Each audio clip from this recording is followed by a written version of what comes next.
Hey guys, welcome back to the channel. Welcome back to another match review. And this is Burnley 1, Chelsea 4. I'm honestly ecstatic after that match. When Chelsea conceded, I never in a million years saw us going from 1-0 down to then going to win the game and score 4 goals, like not just 1 or 2 goals, 4 freaking goals. It's been a year and a half since we've scored 4 or more goals in a game, thanks to my friend Liam Toomey who tweeted that. I know that. And I'm just honestly over the moon. Let me know if my Wi-Fi is okay because I shut the door because my husband's gaming and I didn't want you guys to be able to hear him. It seems okay from my side, but if for whatever reason my Wi-Fi starts to crap out, let me know. Hi, Elena! Yes, I can't believe that we've won 4-1. Like, I'm so freaking excited. I'm so pumped. If you want to join me, feel free. We can chat about the game as well. No pressure, of course. So taking a look at this game, I'll start chatting and then see if there's anybody that wants to join the stream. Okay, cool. My Wi-Fi is okay. So taking a look at this game, Chelsea play in a 4-3-3 formation. Same lineup, very expected. The only difference was that Raheem Sterling came in for Mykhailo Mudryk, and a lot of us thought that was a precaution because of Mykhailo Mudryk's coming off injured in the previous match. And the thing is, a lot of people before the game were complaining about Raheem Sterling starting, saying, oh, why is he starting? We want to see Mudryk starting, blah, blah, blah. And then he's gone and had one of his best performances in a Chelsea shirt. So I'm so pleased for him. Yelena can't join. Okay, no worries, Yelena. Thanks for tuning in otherwise. Well, Yelena and I have some special things planned because I know how much you guys love her and I love having her on the channel as well. So Raheem Sterling had one of the best performances that he's ever had in a Chelsea shirt. And I just wish that he put in these performances week in, week out. Like, he looked phenomenal in this game today. All of the goals were created through him. The first goal, that was the equalizer, that ended up being an own goal, but he took the shot that created that goal. Then the penalty as well, getting the assist for the third goal. No, sorry, he scored the third goal. And then for the fourth goal, I might be like mixing things up, but his play to Cole Palmer, who then slotted it to Nico Jackson. I was just honestly like over the moon, so happy. When Burnley scored first, I honestly was like, do I even stream today? Like, I really don't even feel like talking about Chelsea if we're just going to go on and lose. But I think that that's such a big difference. And I tweeted this, that this is such a big difference from the Chelsea of last season to the Chelsea of this season, because the Chelsea of last season would have conceded a goal. You would have seen the heads go down, the body language change, and Chelsea could have gone on to lose that game 1-0 or even more so. But last season, when we went to goal down, we never looked like getting back into a game. And that's something that's massively changed this season. Pot, you can tell, has been working on the mentality of the team, the mentality of the players, because you didn't see the heads go down and Chelsea were able to get right back into the game. And that's exactly what I want to see. To get 4 goals, and all of them were so well worked as well. I was just honestly so freaking over the moon. So I'm just taking a look at Sofa's score now.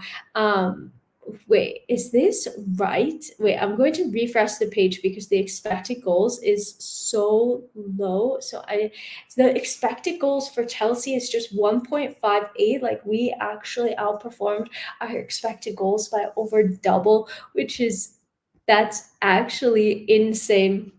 So taking a look a bit at the goals, who else was surprised that Cole Palmer was on penalties? I was a little bit surprised. I thought maybe Enzo was going to get another shot at pens. I know that he missed the first pen that he took, but honestly, he looked super calm, cool, collected. He got his first goal for Chelsea as well. So I was super excited to see that.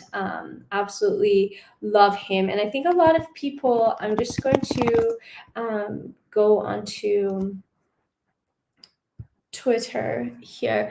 So I think a lot of people were questioning the signing of Cole Palmer because here we go. because he was a bit unexpected, perhaps, as one of those Chelsea signings, but he just looks phenomenal. He has 3 goals and 3 assists and 1 goal in his last 3 games for Chelsea, and he's really looking off the mark as well. So I was super happy to see him just slot the penalty home, and then for Nico Jackson's goal for him to get the assist as well. And he was really calm and collected, put it into Nico Jackson's feet. Phenomenal. And also, I want to talk a little bit about Caicedo. I think it was Sterling's goal. I'm getting them all mixed up because I'm not used to scoring so many goals, you guys. Like, it's crazy. I think it was Raheem Sterling's goal that it was Caicedo to Gallagher and then Gallagher to Sterling, if I'm not mistaken. Wait, I know that Gallagher assisted. Yes, exactly. Gallagher assisted that goal. And Caicedo was phenomenal in that. Won the tackle, won the second tackle, and then Gallagher, the way that he broke the ball to Sterling, he's another one that's looked phenomenal as well. So I'm so excited, so happy to see Conor Gallagher getting off the mark, to see Caicedo starting to settle in, and just see Chelsea in general getting now 3 wins in a row. It seems that things are finally starting to happen for us. Things are starting to come together. I don't want to get too ahead of myself because I know that we do have very, very difficult fixtures coming up. So if I just pull up the fixture list here, like for the next 2 months, Chelsea have really, really, really difficult fixtures. So we play after the international break, we play Arsenal at home and then Brentford at home. And then we have the Carabao Cup, Spurs away, City at home, Newcastle away, Brighton at home, United away. And then December 9th, we finally get a bit of a reprieve and play Everton at home. So we really have like a month and a half nonstop of really difficult fixtures. And I think that that's going to be the real test for Chelsea. Because we're finally beating the teams that we're meant to be beating. And now I want to see how we go against the teams in the top half of the table. Because until I think Fulham, last week, Chelsea hadn't beaten a side that was sat above them in the Premier League in the last like year or so, which is just absolutely insane. So it's going to be super important. Chelsea finally in the first half of the table, sitting in 10th. We were at 9th, but Man United snatched a late winner. And I honestly can't believe their luck. Like I didn't watch the game because I was watching the Chelsea game, but I saw on Twitter that they were playing horribly. And then Scott McTominay scores a brace in extra time to go on and win them the game. Like, you got to feel bad for Brentford. I'm kind of like, how do they get so lucky, like playing so poorly basically the entire season, but they still were able to win. But Chelsea are currently sitting in 10th, and I really want to see how we can get on because we're going to be facing teams above us for every game except that Brentford match. So it's really going to be a very, very tough test. And this season in the Premier League, it just looks absolutely insane. Spurs look incredible. I thought that they were unlucky not to score more because in the first 10 minutes, they looked like they could have easily been 4-0 up. Obviously, City are amazing. Arsenal are looking good. Liverpool currently sitting in 4th. Villa and Brighton. Brighton are starting to slip, so maybe we have a chance there to get some points. With all of their European football, it looks like they're starting to slip as well. But honestly, I'm just so freaking ecstatic, so happy about this Chelsea win. It's crazy how much it puts you in such a better mood. Am I right? So I do want to get some of you guys in here. Thank you so much for tuning in. If you're watching, make sure to like this video. Drop it a like now. Very, very please, so that other people can find my channel, so that I can share my content with people. It really honestly helps me out so much. And sub to the channel if you're watching and you're not subbed. We have some really cool stuff planned for after the international international break. So please do that as well. So I'm going to put the link to join in here. If you'd like to pop in and say hello, you're more than welcome. Just remember to keep your comments to around 30 seconds or so that we can try to get as many people in here as possible that would like to join and chat about the game. If nobody wants to join, then I'll just keep on chatting myself and start reading through some of your comments. So we have a comment here talking about the momentum. Yes, so excited to finally see Chelsea getting some momentum in this match.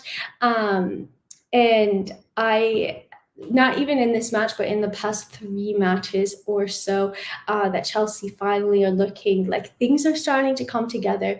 I thought it was crazy for people to be calling for Poch to be sacked 5 or 6 games in. And I always knew that it was going to take time, that it wasn't going to be easy for Chelsea, and that we have a super young team that is starting to come together. They haven't played together. So it does take time for that to click. But I think one of the key things that we've been seeing as well is that Chelsea have been playing more or less the same team. So we're seeing the back 4 is the same. It's not getting chopped and changed. Do we love seeing Cucurella right back? I thought he struggled more today than he had in the past 2 games. Obviously, that's not a long-term solution. You're going to have Malo Gusto, or Reece James seems to be fit as well. He had to serve a suspension for talking for saying some foul words to a referee in one of Chelsea's matches. But I think after the international break for Arsenal, he should be back fit again, which that's going to be amazing to see. Imagine Reece James, a fit Reece James firing in the squad as well. And then to have the center back of Thiago Silva, Disasi, and Colwell. I thought that Thiago Silva in the first half was looking a bit off the pace, a little bit slow. So I think we are going to start having to maybe eventually transition him. I literally hate saying that because I love Thiago Silva. I think he's amazing. And to be honest, I wasn't paying as much attention to the defense in the second half because I was so gassed about the goals. But yeah, so I think that that's key. Another key thing that I think that we've changed over the past couple of games is that Enzo hasn't been playing as far forward. He doesn't seem to have like so much, I don't want to say like so much composure in front of goal, but I would have expected his shooting to maybe be a little bit more refined than it has been.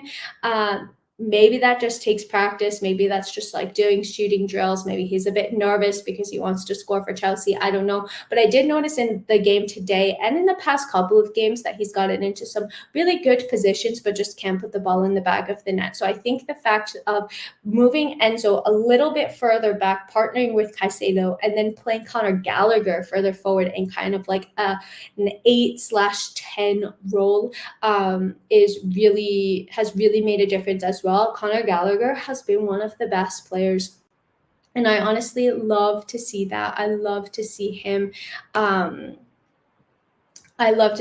playing well. I just pinned I don't know if I've pinned, I don't know how to pin. I don't know if I can actually pin, but I've just put the StreamYard link on the screen in case any of you want to join in. Otherwise, I'm just super happy chatting with you guys in the comments as well and reading what you guys have to say, because it's always nice to chat after a Chelsea win, is it not? And anyways, on Conor Gallagher, I think the fact, like this turnaround from this guy as well, from somebody who Chelsea were considering selling, he was almost going to Spurs, Newcastle, I think he was linked with as well, and Chelsea wanted to sell him for the profit, and he hadn't really put in such consistent performances, and now he's going on to captain Chelsea, and he's putting in fantastic performances. He looks a lot stronger as well. I'm honestly just so over the moon. I'm so happy about it. And he's one of the key reasons why I think Chelsea are playing better as well. It's all the players starting to click, starting to understand what's expected of them. I think the fact, I've said it a million times, I've said this so many times, but the fact that we're not chopping and changing the team so much, is so good for this team, especially for young players, because you need to develop chemistry and understanding with each other. And the biggest complaint that I had last season was that Chelsea were constantly chopping and changing the team. We were changing formation. You couldn't predict who was going to start, what formation Chelsea were going to play in. And imagine how difficult that is for us, for the players, to not know who's going to be playing next to them and have be playing in different positions from week to week. It doesn't allow them any stability, and it just forces them to be constantly changing. And I think the fact that we're finally seeing more sturdy starting 11, we know more or less who's going to be playing week in, week out. That's been super positive and beneficial for Chelsea and for the players, because then they get to understand their position, they're learning, they're taking in more information with every game that they play. Poch is able to give them very concrete feedback about what they should continue doing, what they might need to change, etc., etc. And we're starting to finally see it click. Yes, it's going to take some games. Yes, I think this season there's probably going to be up and downs as well. Like I mentioned, I think for over the next month and a half, it's definitely going to be a big test for Chelsea. But if we can get some wins against some of the top sides, that's going to be a massive morale boost. And just the fact that Chelsea are able to now go and say that they have won 3 games in a row, scored 6 goals in their last 2 games. I'm just going to open up Chelsea's fixtures. I mean, that is just massive for morale as well. So given one of them was in the Carabao Cup, but it was against Brighton. Brighton are a fantastic team, even though they haven't been playing so great recently. Maybe surprisingly or not surprisingly enough, their kind of downgrade in their form has come when they play Chelsea in the Cup. But to beat Brighton in the Cup, then Fulham 2-0 away from home, then Burnley 4-1 away from home. Chelsea finally starting to put together some form, or like finally able to put together some wins, some consistency in how they're playing as well, which I think is massive. And it gives the team morale, because they're finally seeing that all of their hard work that they're putting in on the training ground is paying off, and that is brilliant. And the fact that Chelsea, they scored 1 goal in September, but they've already scored 6 goals in October, and it's only the first week of October, is amazing. Like I said, the last time that Chelsea scored 4 more goals was in April 2022, so a year and a half ago. And so I am personally so over the moon to see Chelsea scoring goals again. I guess nobody wants to hop in and chat. That's fine. I'll keep going by myself. No worries. Terry said, sad to see that Broya's movement was non-existent today after snatching a lucky goal last game. Hopefully he'll pick up the movement as well. Jackson's composure in front of goal today was top. Yeah, to be honest, I was actually even a bit surprised maybe to see Broya starting, because I wasn't sure of the extent of his injury. So I'm not sure if he could be potentially still carrying some sort of niggle. I honestly don't know. I don't think that Poch would have started him if he was carrying anything over, because with the amount of injuries that Chelsea have had, especially with the long-term injury that Broya had, you want to be more on the cautious side. So I was surprised to see him start, but to go on Jackson, I thought that he looked, like you said, Terry, super composed in front of goal. I was honestly so happy to see it. The pass from Cole Palmer was fantastic. And just the way that the ball could have perfectly kind of gotten stuck at his feet for that goal, but he was able to keep his composure and score. And I really do think that Chelsea have a hidden gem in Nico Jackson. He is a young player. It's his first season in the Premier League as well. So he's just 22 years old. He's super unrefined, but I think he's going to get there. And I was actually talking to a lot of fans who watch La Liga, because obviously he played in La Liga last season for Villarreal, and they were like, yeah, we're gutted that we lost him in La Liga because he was so good for Villarreal and he is such a talent. So they're like, yeah, I'm surprised that Chelsea like even found him. So I really do rate him, and he's so young. We just need to give these players time. But I'm so confident in him. I think that he's looking great. I think it also helps to take the pressure off a bit when Chelsea are already 3-1 up. The game's more or less secure, so there's not so much riding on it. So he can just be free to express himself and not worry so much in front of goal. But there definitely is, I think, a mental aspect of it as well. When Chelsea haven't had a good run of games, you're the one that people are looking at to be scoring the goals because you're the striker of the team and you're not scoring and you're fluffing your chances. So I think the fact as well that he can be a bit more relaxed because others are chipping in with goals also helps him to score. Yes, I'm super, super happy. Honestly, I'm just so over the moon with this Chelsea win. It's amazing. 3 wins in all competitions. Let's go. I honestly, does anybody know when's the last time that we got 3 wins in all in a row? Because I wouldn't be able to tell you. Um, Chuck said, I think Nico and Cole are both gems. These two can do a lot of damage this year and in the future. Honestly, like Cole Palmer has impressed me so much. I hadn't seen much of him from before when we signed him. I knew that he was like an up and coming star for City. Obviously, anybody who comes through City, I think, is going to just be phenomenal. Their team is so stacked. And I was surprised maybe that Chelsea were going for him, but he seems to be the type of player that we really have missed, and he's looking so good. So I'm so excited for him.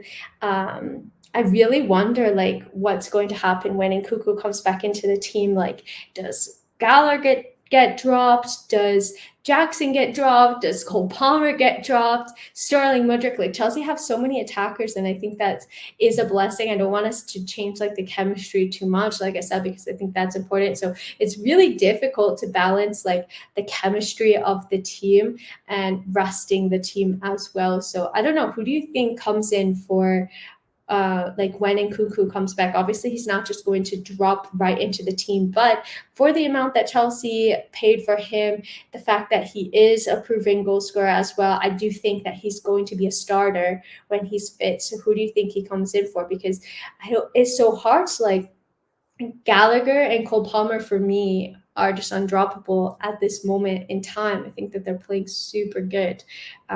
So let me know. Let me know what you think. Um, well done. Let's go. So happy. Um, Antonio says, I haven't seen a player do that well in their first Prem season. I think he's talking about Nico Jackson here. Correct me if I'm wrong, Antonio. I think you're talking about Nico Jackson. Let me know. But yeah, I totally agree that he's doing amazing. Phoenix says Nkunku will easily replace Jackson. The only thing is that Nkunku, like Jackson, plays as a 9. I know for Villarreal he also played off the side as well. But Nkunku has said that his best position is a 10. So that's why I'm thinking like if we play him as a 10, then it would be Gallagher or Palmer, but I'm not sure. We have our first caller. I'm super excited. Hi, Sammy. Sammy's left. Okay. Did you get nervous, Sammy?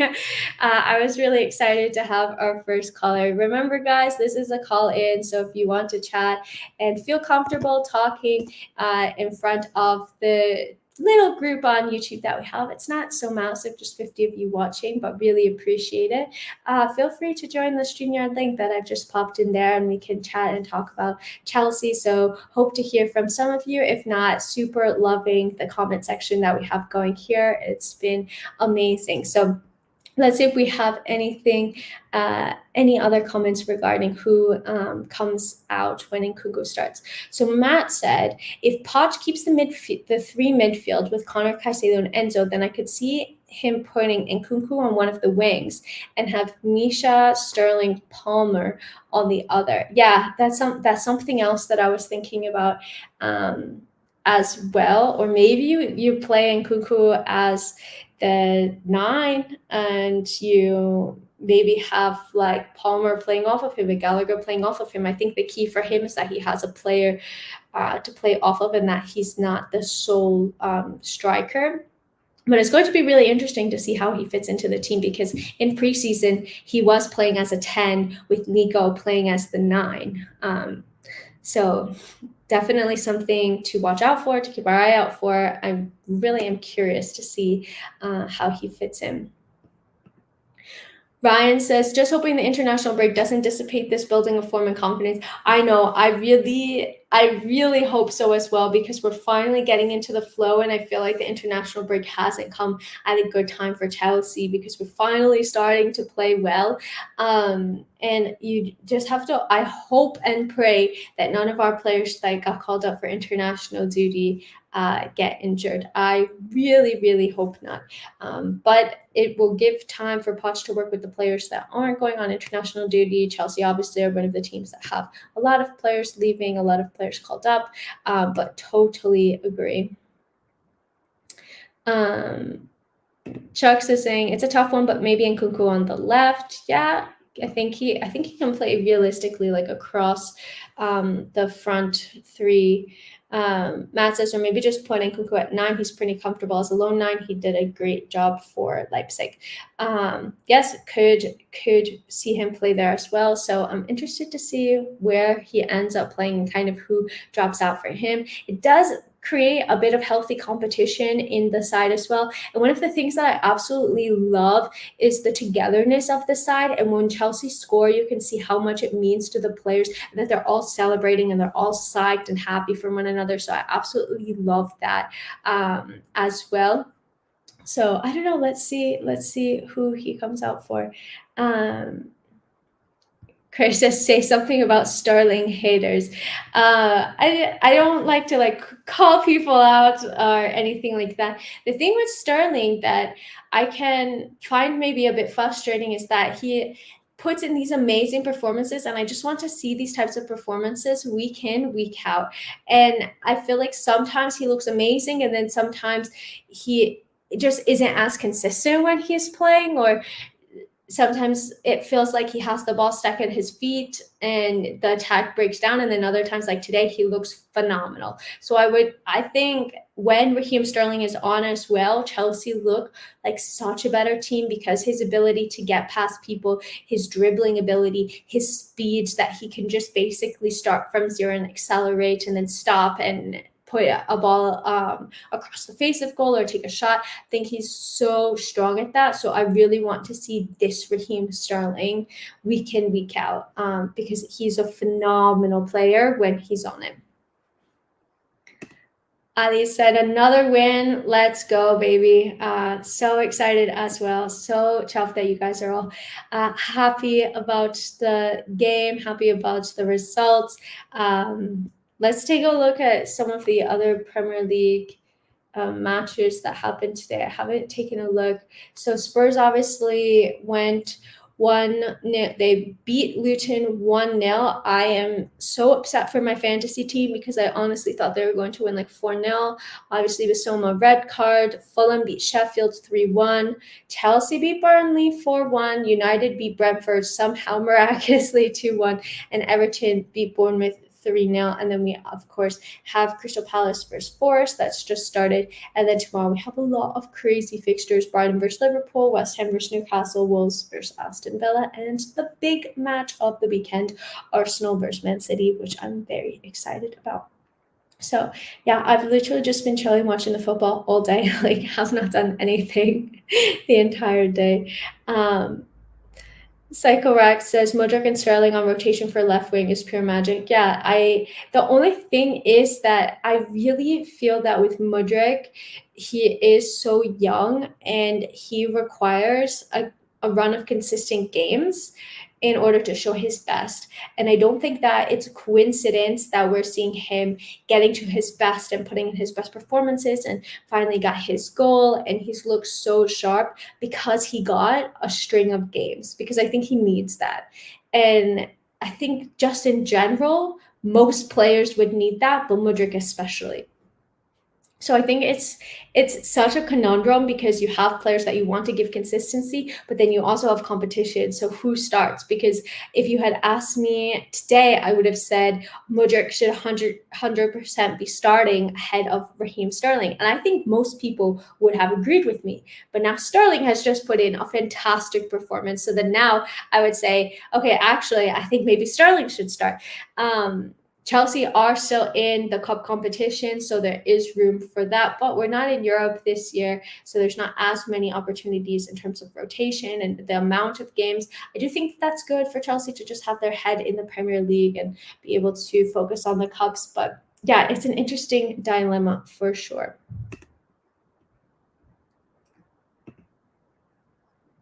Sheikh says it'll be a headache for Poch if all of our players who are signed like come back. Every player needs to be at the tip of their form and be ready to give their best in order to be part of the squad. And yeah, it's so true because if you look at the players that Chelsea have out, Bettinelli, Ben Chilwell, Wesley Fofana is out for the year. Romeo Lavia, new signing that has yet to feature because he's been out. Christopher Nkunku, Badiashile is out. Moises Caicedo isn't out. He was listed as doubtful here. Chalobah was listed as doubtful. Reece James was suspended and he's coming back from injury, and then Gusto was suspended. So that's starting players that could potentially start. Ben Chilwell could be starting. Fofana, if he's fit, could be starting. And Nkunku could be starting. Badiashile could also be a starter as well. Reece James, obviously. Malagusto looked good when he was playing, apart from the red card incident, which I still don't even think was a red card. And Lavia, I haven't seen so much of, but he's also another player that looked really strong. So Chelsea have a lot of players. We have a really strong squad. We have squad depth, which is something that I think that we have been missing. Maybe you call me crazy for saying that we've been missing squad depth over the past season or two, but I just felt that Chelsea had like glaring areas of the pitch where they didn't have squad depth or players that we were playing out of position. And it feels like now Chelsea finally do have like the squad depth, almost like a Man City-esque level. Maybe not the level of Man City, but we're getting close, that we have really, really good squad depth as well. Michelle says, what a comeback after 1-0 down at halftime. Couldn't agree more. I honestly was feeling so sad at halftime because I was like, damn, another loss. Like I thought that we were finally starting to build momentum. And I wasn't having so much faith because, well, it's been a tough year as Chelsea fans. But we were able to get the win, to score 4. I'm so excited about that. Psychorack says, now if Cole Palmer playing so well on right wing, where does this leave Madueke? Yeah, this is a problem. Like Madueke can't get a sniff. And he was looking like one of the most promising players last season. And then now he just has barely been making appearances. He's played just a couple of minutes so far. I know he was injured going into the season, but now he hasn't been playing so much. And that's, I think, part of the problem, that Chelsea signed so many players and so many talented youngsters that have a lot of potential, that they're not all going to make it at Chelsea. So I don't know what the deal was, if it was just for squad depth or maybe in the hopes that you sign some and eventually you're going to make a profit off of some of them. I have no idea, but I do think that between the likes of Mudryk, who I think Mudryk, when he was subbed on, he was playing at right wing, if I'm not mistaken, as well, and Raheem Sterling and Cole Palmer, like the list of players ahead of him is getting quite difficult for Madueke. Phoenix says we need to shut Arsenal up. Still can't shake off the buzz from last season. I'm so sad because I'm going to be at a wedding during the Arsenal game. And I have a friend who's an Arsenal fan, and I was gonna have him over and live stream, like do a watch along with him, and it was gonna be so much fun. And I have a wedding that day. I Oh my god, I would cry if we beat Arsenal. They've been playing so good. Just like any of the teams that are in the top, like even like six, because it's been so long since Chelsea have beaten a team in the top six. Um, that would just be amazing.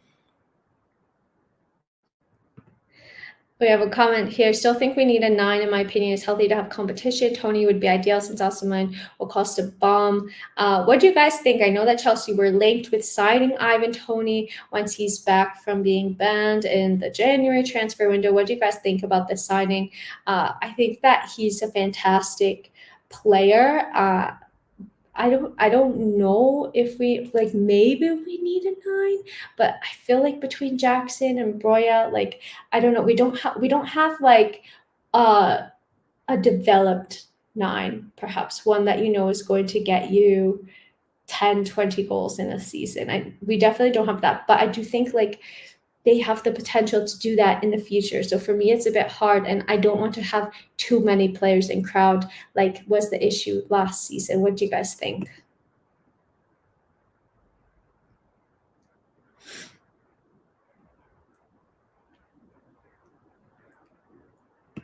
Tara said, I don't see getting another nine happening. Nico coming back up, Roya on a long contract.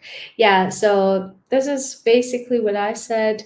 But guys, let me know if you have any other thoughts. Talking about Madueke, Barrett says, I feel sorry for him. He was a pleasure to watch every time he played last season. Plus, he will lose his England under 21 place if he remains on the bench. That's another point as well, because he played super well with the England under 21s. Yeah, so I got a feel for him. Obviously, it's really hard because Chelsea just have a lot of talented players, especially now that they're starting to come back from injury and there's only so many spots in the team.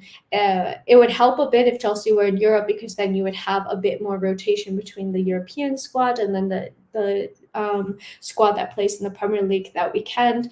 Yeah, it's a tough one for sure.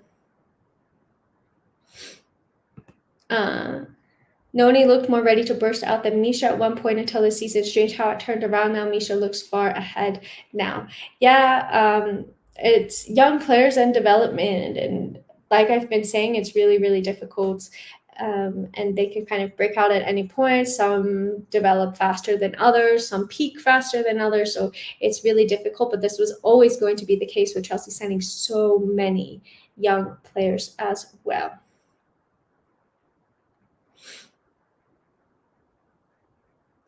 Chuck asks, do you think each game in Cuckoo could start in the 10 and then after 55, 60 minutes comes off and Gallagher comes out to see the game off like Mikel did for us? That way they both play each game. Potentially, that's I don't know. I feel like it's really hard on Gallagher because he's been playing so good. So I think it also depends who's available. We're obviously still 3-ish months out from his return. So it depends who's available, who's fit. Conor Gallagher is really durable. He never gets injured, but he's been playing so good. So I feel like it would be really rough to drop him. So I don't know if maybe that changes Podge's plans. I don't know. It's definitely a difficult place to be in, and I'm glad that I'm not the one making that decision as well. Question here, is top six still realistic if we continue like this? Next 1.5 months has us playing the top six. Yeah, so I think it's super difficult to say anything now. Obviously, if Chelsea continue winning games, then of course I think top six is realistic. But the fact that the next 1.5 months we're literally playing all teams in the top 6 to 10 spots at the moment, bar Brentford, is really difficult. So I don't know how Chelsea are going to play against these sides. Even if we get a draw, that could be massive. But in terms of like the table ranking, I don't know if it would be enough, because I think in order to be in that like 4 to 6 spot, you do have to get some wins against the best sides. Can Chelsea do it if they keep playing like this? I think it's possible. I would love to see it, but this team is still raw, still young, and we could get punched easily as well. I think we're looking stronger attacking wise than we are defensively. Defensively, I think we're looking a little bit more open, a little bit suspect. So we need to sort that out. So definitely going to be a very telling next month and a half, and I'll either be very happy or very sad. I have a feeling that there's no in between. Um, so, guys, I have been talking for 14 minutes. I hope that you enjoyed this match review. Nobody ended up wanting to call in. That's okay. Maybe next time. But you guys were super active in the chat. So, thank you so much. If you like this video, if you like my content, make sure to sub to the channel. I really do appreciate it so much. And we have lots of content coming up. Like always, if there's anything that you want to see from me that I'm not putting out, please let me know. If there's anything I can improve to make the content better for you guys as well, please let me know. And yeah, like this video, follow me on socials at Ellie_Hellenic on Twitter and Elizabeth Hellenic on Insta and TikTok. So hope that you guys enjoy the game. Hope that you have a great rest of your Saturday and weekend. And whenever you're watching this, have a great rest of your day, evening. And until next time, I'm out. Bye.